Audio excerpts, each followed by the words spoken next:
morning, about 9:45, we received a call from the sanitation folks who discovered what appeared to be human remains in a container. It was a Saturday morning, April 9th, 2016. A homeowner in Seattle's Central District walked outside to check his recycling bin. It had been emptied the day before, but something was inside: 3 black garbage bags. Heavy, tucked low like they'd been placed with intention. One had torn at the corner. He looked closer. Then he called the police. By the time detectives arrived, they were already working a separate report. A missing woman reported that same morning. A nurse, a mother of 3 daughters, a woman who had gone to a Mariners game the night before and never come home. Her name was Ingrid Lyne. She was 40 years old. Her purse was still at home, her phone, her keys. Her children were waiting to be dropped off, and her date from the night before was nowhere. Within hours, the 2 cases collapsed into one. The bags in that recycling bin didn't contain trash. They contained Ingrid. This is the story of Ingrid Mari Lyne. What happened to her, why it happened, and what the investigation uncovered, one evidence bag at a time. If stories like this matter to you, hit subscribe. Every case we cover is someone's mother, someone's daughter, someone who had plans for the next morning. They deserve to be remembered by name.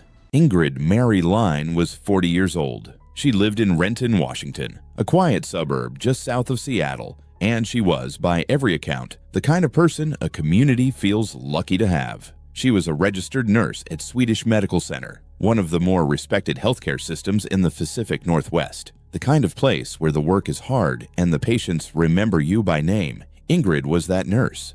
Her colleagues described her as compassionate, dedicated, someone who showed up not just physically, but fully. She had 3 daughters, 3 girls who needed their mother on school mornings and weekday evenings and ordinary Saturdays. And Ingrid was there, consistently, quietly, entirely. Her life, like most lives, had its complications. She had recently been navigating a separation, rebuilding, the way people do when a chapter closes and the next one hasn't fully opened yet. She had started dating again, carefully, online, the way most people meet now. Nothing unusual about that, nothing reckless. And that matters. It matters a great deal, because there is a tendency, in cases like this one, to search for the mistake, the red flag that was ignored, the choice that could have been different. But Ingrid wasn't careless. She wasn't rushing. She had been seeing this man for weeks before anything escalated. Weeks of conversation, gradual trust, the kind of care that reasonable people exercise. She was a nurse, a mother, a woman rebuilding her life one careful step at a time. She was also, on the night of April 8th, 2016, running out of time, and she didn't know it. His name was John Robert Charlton. She had matched with him on an online dating site sometime in late February or early March of 2016. By April, they had been seeing each other for 6 to 8 weeks. That's not a first date. That's not a stranger. 6 to 8 weeks is enough time to build a routine, enough time to feel comfortable, enough time to stop second-guessing. Their messages had been casual, easy, the kind of back and forth that feels normal because it looks normal. On April 8th, they went to a Seattle Mariners game together, Safeco Field, night game, stadium lights cutting through the April air. There were photos. Social media posts from that evening showed the 2 of them there, the crowd behind them, the night looking entirely unremarkable, 2 people at a baseball game. Nothing in those images would tell you what was coming. That's the part that stays with you, not the absence of warning signs, but the presence of ordinary ones. Laughter, messages, weeks of what felt like trust. And that is the tension at the center of this case. Not a stranger pulling someone into the dark, but someone familiar, someone invited in. We'll come back to Charlton in detail, his behavior under questioning, his eventual admission. But for now, understand this. Ingrid wasn't naive for trusting him. She was human. This is also a moment worth pausing on, not to interrupt the story, but because it's relevant. Most safety guidance around online dating comes down to a few consistent points. Meet in public first. Tell someone where you're going and who you're meeting. Move slowly before allowing someone into personal spaces. Ingrid had done several of those things. Which means the lesson here isn't about what she failed to do, it's about what he chose to do instead. How well do we ever really know someone? That question doesn't have a clean answer, but by the morning of April 9th, it would become the center of a homicide investigation. He did tell detectives that he knows Ingrid Lyne, that he'd been dating her for about a month, that he met her online. He'd been to her house before, told police he'd spent the night there. We talked to some of Ingrid Lyne's friends who happen to be neighbors and live right across the street. They told us yesterday that they'd seen him at the house. He'd been there off and on over the last 6 weeks or so. This wasn't some first date that went to this terrible ending. Instead, they say Charlton had gained Ingrid's trust. They described her as smart and feisty and loyal. The Mariners played at home that Friday night, April 8th, 2016. Ingrid and Charlton were in the stands. By all available accounts, the evening appeared normal. Text messages from earlier that day had been relaxed. Plans confirmed. Nothing unusual in the record. They attended the game together. At some point after, they returned to Ingrid's home in Renton. There were no signs of forced entry. That detail matters. It tells investigators something immediate: that whoever came through that door was let in, welcomed. The exact timeline of what happened inside that home in those hours would only come together in fragments through forensics, through phone records, through a court process that would take another 1.5 years to reach its conclusion. But what investigators would eventually confirm is this: Ingrid Lyne was alive when she walked through her own front door that night. That was the last confirmed point. The last text. The last known moment. The last night that looked from the outside like any other. After that, silence. No calls returned. No messages sent. No movement on her phone. Just the quiet that by the following morning would become impossible to ignore. Some nights end without ceremony. This one ended without a trace. At least that was what Charlton was counting on. The next morning, Ingrid's ex-husband arrived at her home. A routine visit. He was there to drop off their daughters. Ingrid didn't answer. He tried again. Still nothing. He checked inside. Her phone was there. Her purse. Her keys. Everything that a person takes with them when they leave the house, still sitting exactly where it had been left. Her children were standing outside, waiting for a mother who wasn't coming to the door. That image doesn't require description. It lands on its own. 3 daughters, a quiet house, a phone that wasn't ringing because no one was picking it up from the other side. Alarm shifted to urgency quickly. A missing person report was filed. Ingrid Lyne, 40 years old, last seen the previous evening. The concern was immediate. This wasn't someone who had stepped out for errands. This was a mother with a schedule, with children arriving, with a phone she never left behind. If someone leaves their phone behind, what does that tell you? In most cases, it tells you they didn't plan to go anywhere. And in Ingrid's case, it confirmed what those closest to her already felt the moment they stepped through her front door. Something was wrong, deeply wrong.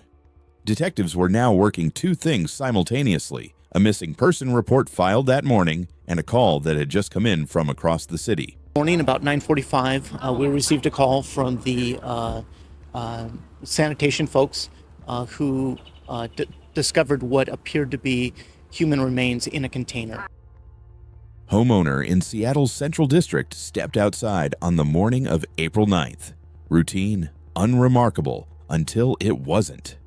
In the recycling bin at the edge of the property sat several large black garbage bags. Heavy, deliberately placed. One had opened slightly at a corner. What was visible was not household waste. Police were called, detectives responded, and within hours, what began as a missing person concern became a confirmed homicide investigation. The remains found in that bin were identified as Ingrid Lyne. Additional remains were recovered from nearby waste containers in the same area. The search that followed was methodical, grim. Evidence bags replacing the ordinary details of a Saturday morning. The medical examiner's findings were clear. Ingrid had been strangled, and then, in her own bathtub, in the home where she had raised her daughters, in the space where she should have been safest, she had been further harmed, Court records confirm a pruning saw was used. That is a sentence that should be allowed to sit, not for shock, not to sensationalize, but because the location matters. Her home, her bathroom, a place she had chosen to bring him into. The violation here wasn't only what was done, it was where. It was the deliberate destruction of safety in the one space a person is supposed to have it completely. By the time detectives zipped the first evidence bag closed, they already knew this was no accident. This was intentional, planned enough to attempt concealment, brutal enough to leave a community without words. And the man who had been sitting next to Ingrid at a baseball game less than 24 hours earlier was nowhere to be found. Not yet. When detectives turned their attention to Ingrid's home in Renton, the evidence began to speak. Quietly, precisely, without ambiguity. There was no forced entry, no broken lock, no shattered window, no sign that anyone had pushed their way inside. The door had been opened willingly, from the inside. That single detail reframed everything. This wasn't a random intrusion. This was someone she knew, someone she had chosen to let in. The bathtub became a focal point of the forensic reconstruction. What happened there, what the evidence confirmed had happened there, will not be described beyond what the record requires. But the location itself carries weight. A bathroom, a private space, the most ordinary room in a home. Investigators also confirmed that Ingrid's vehicle was missing, gone from the property, driven away, after she was no longer alive to drive it. That detail would prove critical, not just forensically, but legally, because a stolen vehicle leaves a trail, timestamps, locations, a physical record that places a person exactly where they claimed not to be. The Seattle Homicide Unit was building a case brick by brick. Every piece of evidence pointed in the same direction, toward someone familiar, toward someone trusted, toward the last person to sit beside Ingrid Lyne at a baseball game and act like the evening ahead held nothing but possibility. The crime wasn't random, it was personal, and that distinction between stranger violence and intimate betrayal would shape every phase of what came next. Detectives located John Robert Charlton. He came in for questioning. What happened in that room has been reported on by multiple outlets covering the case, and the detail that keeps surfacing, the one investigators and journalists have returned to repeatedly, isn't what Charlton said. It's how he acted. Calm. Detached. At one point, according to reports, he lay down on the floor of the interrogation room and slept. Let that land for a moment. A woman was missing. Her remains had been found across multiple locations in the city. Her children were without their mother, and the last person to see her alive was, by multiple accounts, resting. What does calmness mean in a room like that? It doesn't answer the legal question. Composure isn't confession. Investigators know that. But it unsettled people who were there. It was noted, documented, remembered. On April 11th, 2016, 2 days after the recycling bin discovery, John Robert Charlton was arrested. 2 days after that, on April 13th, formal charges were filed. First-degree murder, motor vehicle theft. 2 charges, 1 timeline, 1 name connecting all of it. The arrest brought a specific kind of relief to investigators. Not closure, not yet, but direction. The case had a clear suspect. In custody, charged. Now came the longer, slower work. The part that happens under fluorescent lights, in courtrooms, across months of motions and hearings and procedural waiting. The part that Ingrid's family would have to endure without the one person they most needed beside them. You smothered her laugh. You crushed her smile. And you left us with the nightmare of the unimaginable. Charlton's first court appearance produced what defense attorneys often advise in serious cases, a not guilty plea. That may seem counterintuitive from the outside, but it's worth understanding briefly. It's because the legal process here matters. But he does hope that his decision to plead guilty as charged, his decision to actually make a statement as to what happened, that it answers questions for people. I do agree that there are no words that can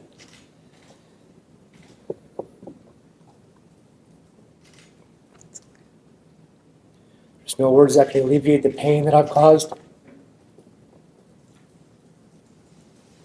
And for that, I'm truly sorry. When a defendant pleads not guilty at arraignment, it doesn't always mean they are asserting innocence. It preserves their rights. It buys time for attorneys to review evidence, challenge procedures, and negotiate. In Washington state, first-degree murder carries a sentencing range determined by the Sentencing Reform Act, a structured grid that weighs the severity of the crime against the defendant's prior record. Prosecutors and defense attorneys often use that range as the basis for negotiation. A guilty plea, when it comes, typically reflects an agreement on that range. It removes the uncertainty of trial, but it also removes any possibility of the defendant walking away.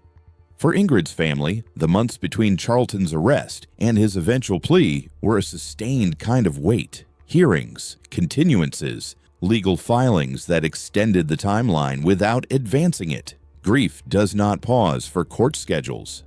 Then, on October 2, 2017, 18 months after his arrest, Charlton entered a guilty plea in King County Superior Court.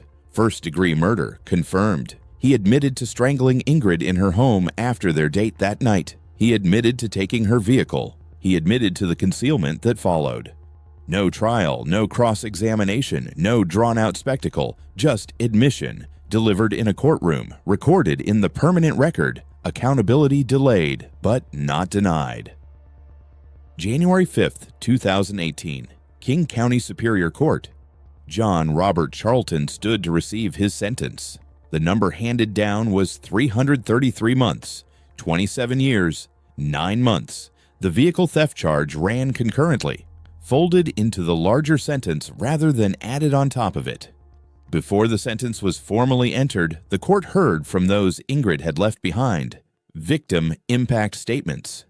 These are among the most difficult moments in any criminal proceeding, not because of what is said to the defendant, but because of what is said about the person who is no longer there to say it themselves. Ingrid's daughters had grown older in the time between her death and this courtroom, old enough to understand more fully now what had been taken from them. The statements described a mother, her laugh, her presence at ordinary moments, school mornings, dinner tables, the small rituals that don't feel significant until they are suddenly gone. There is no verdict that restores that. 27 years and 9 months is a long sentence. It reflects the gravity of what Charlton did. It reflects Washington State's recognition of first-degree murder as among the most serious acts one human being can commit against another. But Ingrid's daughters will mark birthdays without her, graduate without her, build lives, and carry absences that no sentencing guideline can measure. Justice arrived in that courtroom. It just arrived alone, without the person it was supposed to be for. In the days and weeks after Ingrid's death became public, the people who had known her spoke, colleagues at Swedish Medical Center, neighbors, members of the Renton community where she had built her life. What they described was consistent, a nurse who cared about her patients the way good nurses do, not just clinically, but personally, someone who remembered names, who noticed when someone seemed off, who stayed a little longer when staying mattered. That is not a small thing. That is, for many people, the difference. Her daughters are growing up in a world that no longer has her in it. That reality doesn't soften with time. It changes shape, but it doesn't leave. The absence of a mother is not a wound that closes. It is something carried differently at different ages, but always there. This case entered the broader conversation about online dating and the risks that are not always visible in a profile or a message or 6 weeks of what appears to be normal connection. It is a conversation worth having, not with fear, not with the conclusion that trust itself is the mistake.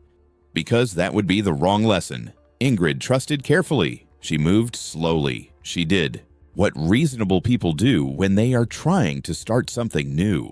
The failure was not hers.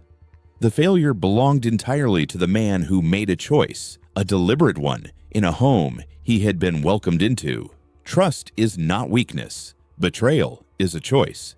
And the distance between those two things is where Ingrid Lyne's story lives, and where it demands to be remembered.